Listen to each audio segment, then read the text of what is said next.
Francisco de Assis Pereira, conhecido como o maníaco do parque, o homem que aterrorizou São Paulo, pode estar prestes a ganhar a liberdade. Seria ele capaz de reintegrar-se à sociedade? Ou continua sendo um perigo? Até a própria mãe dele teme que a soltura seja um erro. Voltamos hoje ao Parque do Estado, local onde, 26 anos atrás, ele atraiu suas vítimas para um destino trágico.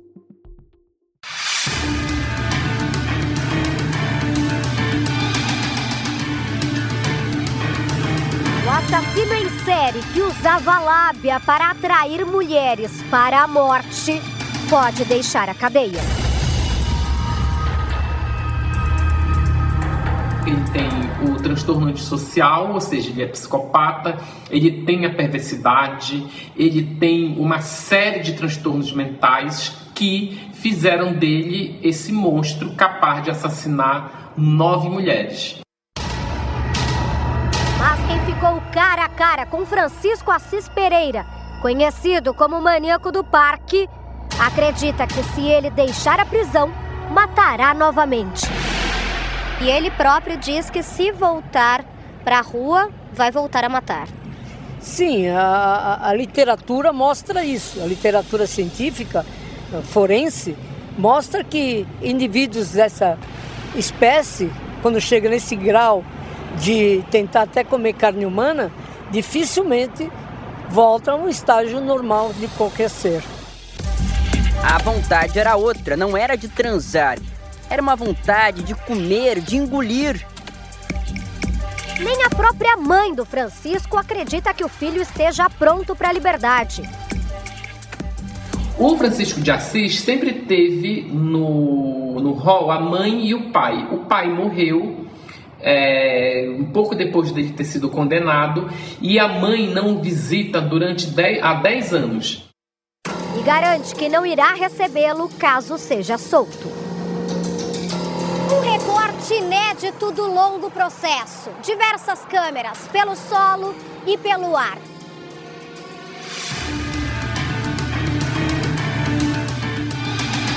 Cenas dramatizadas em cima dos fatos narrados pelo próprio criminoso. O homem que ajudou a prender Francisco. Imagens inéditas da análise das provas que o levariam até a cadeia de crimes sexuais, onde está encarcerado há 26 anos. Nós fomos até a penitenciária. Ele não aceitou falar com a gente, mas o que contaria é o que você vê agora com exclusividade. E como será que ele está? O perito criminal que trabalhou no caso ficou frente a frente com o maníaco do parque e foi levado por ele até o corpo de Isadora, a poucos metros de outros tantos corpos de outras mulheres desaparecidas que já haviam sido encontrados. Raquel, Selma, Elisângela, Patrícia, Rosa, Isadora. E mais 4 mulheres ainda não identificadas. No total, são 10 vítimas fatais. Apesar do próprio matador alegar terem sido 11. Ou uma delas não foi encontrada, ou ele se perdeu nas contas dos próprios ataques.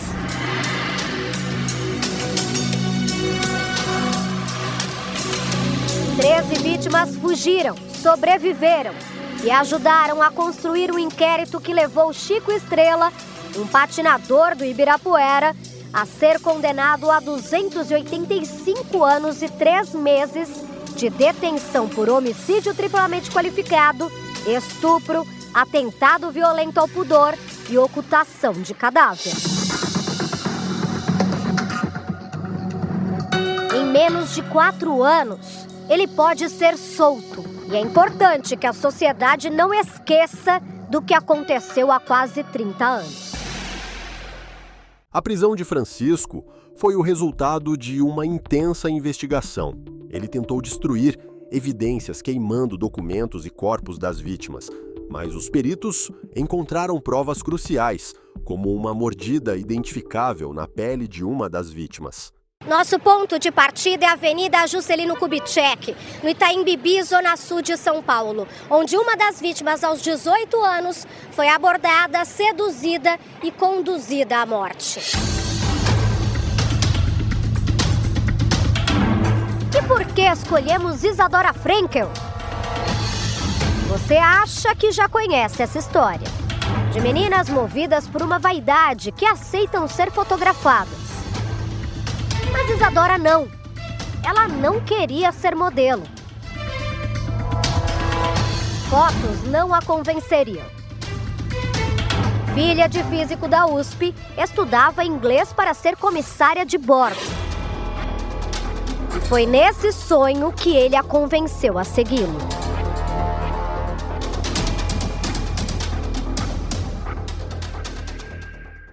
Pela primeira vez na televisão, vamos refazer os passos exatos de uma das ações do maníaco do parque, desde a abordagem à vítima até o assassinato. Para termos exatidão, nos baseamos nos próprios interrogatórios do criminoso. Olha só, um documento com centenas de páginas, com detalhes assustadores do que essa mulher sofreu nas mãos deste homem.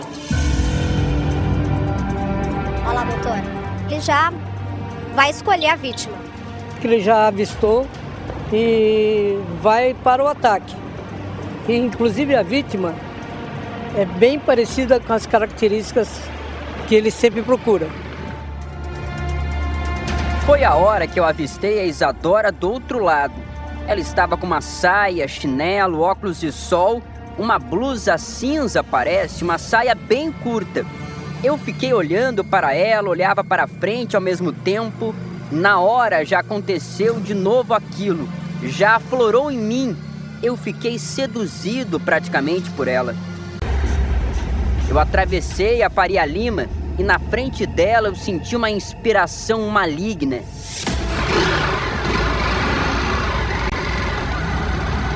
Olha, veja agora que ele está estacionando a moto e certamente ele vai atrás da vítima, tentar abordá-la. Ele tem um raciocínio muito rápido e ele logo começa a entender o que a vítima pretende em termos de carreira, em termos de vida, né? E a elogia bastante. Ele passa a falar sobre o corpo da vítima, sobre as possibilidades que ela tem em decorrência do seu corpo e nesse instante a vítima para, dá atenção ao mesmo, né? No momento em que eles param no ponto de ônibus, eles começam uma conversa, ela está receosa, um desconhecido a abordando, e eles falam sobre a pretensão dela em relação à profissão, né, doutor? Ela comenta que gostaria de ser comissária de voo e ele já aproveita e fala que existe um grupo no parque do estado, grupo esse que está acostumado a trabalhar com sobrevivência na selva, ela se interessa e faz o acompanhamento até o local dos fatos. Seria um acampamento para que ela treinasse a profissão que ela gostaria de exercer, ou seja, ele pegou ali no pontinho fraco do sonho. Sim. Colocava para elas um mundo de fantasias. Doutor, nesse momento, ele a convence a ir até uma padaria. Sim, eles vão tomar um suco e no depoimento ele diz que não se lembra quem pagou o suco, mas eles vão para uma padaria para continuar a conversação. Caiu na armadilha. Nesse instante ele consegue fazer com que ela acredite no que ele está contando e cai na armadilha indo embora para o parque. Aceitando, inclusive, subir na garupa da moto dele para ir até o parque. Sim, ele tinha essa dificuldade de tentar esvaziar a parte traseira da moto para que a vítima sentasse mais à vontade. Ele oferece um capacete para ela. A gente percebe que já estão até mais soltos, mais íntimos depois de tanta conversa. Pode ver que ele já vem com o capacete e dá para ela, no sentido de que ele já estava procurando uma vítima. Não vem, porque se você aceitar, já era. Estas são imagens inéditas da análise da arcada dentária de Francisco. O molde foi tirado e comparado à mordida encontrada no corpo de Selma, de 18 anos, que trabalhava como balconista de uma farmácia, a última mulher morta pelo maníaco. Isadora teria sido a primeira. Cronologicamente, a polícia começa a investigação meio que de trás para frente, então. Sim. A última dele, que foi a primeira da polícia, começa com a Selma. A Selma estava numa situação bastante peculiar. Ela encontrava-se de 4, somente com os sapatos de salto alto, dando a impressão que tratava-se de um crime sexual. Próximo a ela havia um cadáver já em adiantado estado de putrefação, dando a ideia de que ali anteriormente já tinha acontecido o crime. Então, dentro dessa sequência, através de estudos da mordida na parte posterior do braço esquerdo da Selma, nós fomos chegando a ligar o fato do Francisco ter um diastema, que é algo bastante peculiar do indivíduo, e a assinatura do cheque. O primeiro corpo, para ele, foi a Isadora Frank. Tá? Para a polícia, o último. Para a polícia foi o último, que ele leva a gente até o Parque do Estado e aponta onde que estava, na verdade, a ossada parcialmente carbonizada da Isadora. A entrada escolhida pelo maníaco para levar Isadora para o meio do matagal foi diferente da trilha que ele escolheria das próximas vezes. Eu olhava aquela mata. A mata me trazia tudo o que ocorreu dentro daquela mata. Fora de lá, não aconteceu nada. Ele estaciona a moto, a luz já começa a baixar a essa hora, essa altura do dia. A Isadora continua ainda sem saber, sem nem perceber que estava sendo levada para uma execução. Mas ela já começa a achar estranho agora, né? Quando eles param a moto no meio do mato para entrar numa trilha tão fechada. Veja só, na época nós não tínhamos esse gradil. Então ele já chegou, foi adentrando a moto. E eles desceram e foram cerca de 150 metros para o interior. Até então, ela está achando que realmente trata-se de um salvamento em mata, né? Mas está agora muito perto dele se revelar. Sim, bem perto. Nós estamos exatamente no limite entre a vida da vítima e a morte, porque ele vai se revelar nesse instante do interior. Eu dei um grito. Eu falei com uma tonalidade transformativa. Mudei os meus aspectos comportamentais completamente.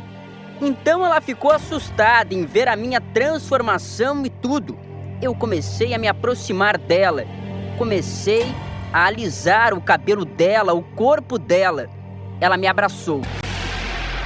A gente sabe, de acordo com os relatos dele próprio nos interrogatórios, que ele estrangulava as vítimas, né? As asfixiava. Sim, segundo ele e segundo as vítimas que nós encontrávamos, elas estavam com asfixia mecânica, com vários objetos, cordões de sapato, galhos de árvore, que ele fazia a execução, fazia a pressão no pescoço e chegava à asfixia mecânica. No caso da Isadora, ele usou um tronco de árvore para asfixiá-la, mas isso depois de um longo período, já tendo se revelado e a torturando psicologicamente e a abusando, né? Sim, ele levava a vítima ao abuso e começava o ato sexual, tá? E de forma forçada, exatamente. E quando ele desfalece a vítima, ele aplica um golpe com um galho, ele está de trás para frente, aplicando esse golpe, fazendo uma força no pescoço e asfixiando-a. Agarrei a Isadora e disse: não reaja, Você está lidando com um ser que pode custar sua vida. Antes de agosto de 1998, quando foi preso, sabendo que a polícia já desconfiava dele, Francisco decide retornar ao Parque do Estado e atear fogo no corpo de Isadora, desaparecida desde fevereiro. O maníaco do parque também queimou o documento de Selma, guardado por ele como troféu, e o jogou na privada da empresa em que trabalhava. O RG foi encontrado pelas equipes da Polícia Civil. Francisco já estava longe, no sul do país, na fronteira com a Argentina, quando foi, enfim, algemado e levado para trás das grades. Burra, idiota! Não imagino o que te espera. E elas, de forma inocente, entravam. E ele fala exatamente isso. Aí ele nos leva até a ossada da última vítima, que encontrava-se parcialmente queimada. Porque ele voltou no local, ele já tinha matado, ele volta no local, segundo ele. Ele come parte da carne, segundo ele, e ateia fogo na vítima, com a expectativa de que não seria mais identificada. Mas, na verdade, o fogo pegou somente parcial. Nós chegamos a viajar 284 quilômetros até a cadeia especializada em crimes sexuais na cidade de Aras, onde o maníaco está encarcerado. Lá na penitenciária de Aras, nós passamos pelo raio-x e chegamos até o superintendente, para quem entregamos a nossa proposta, conversar com o maníaco que estava muito perto da nossa equipe. Ele respondeu para o superintendente de maneira monossilábica, apenas que não. Mas tivemos informações privilegiadas de como é a rotina do maníaco do parque dentro da cadeia. O monstro que ceifava vidas aqui atrás destas grades, neste parque, hoje vive sozinho. Só sai da cela para cultos semanais e faz trabalhos manuais. Tapetes para banheiro, chegou a confeccionar algumas sapatilhas de balé e guarda o dinheiro que conquista com esses trabalhos. Sabe por quê? Porque ele faz essa poupança, pois sonha em se casar e ter filhos um dia ainda. Por isso não quer que a imagem atual dele seja atrelada a tudo que cometeu aqui. Só que será que ele realmente não pensa mais sobre tudo que fez no passado?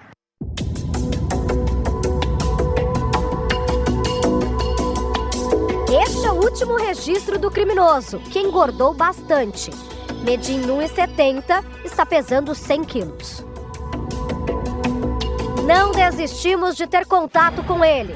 Enviamos um pedido para a Secretaria da Administração Penitenciária.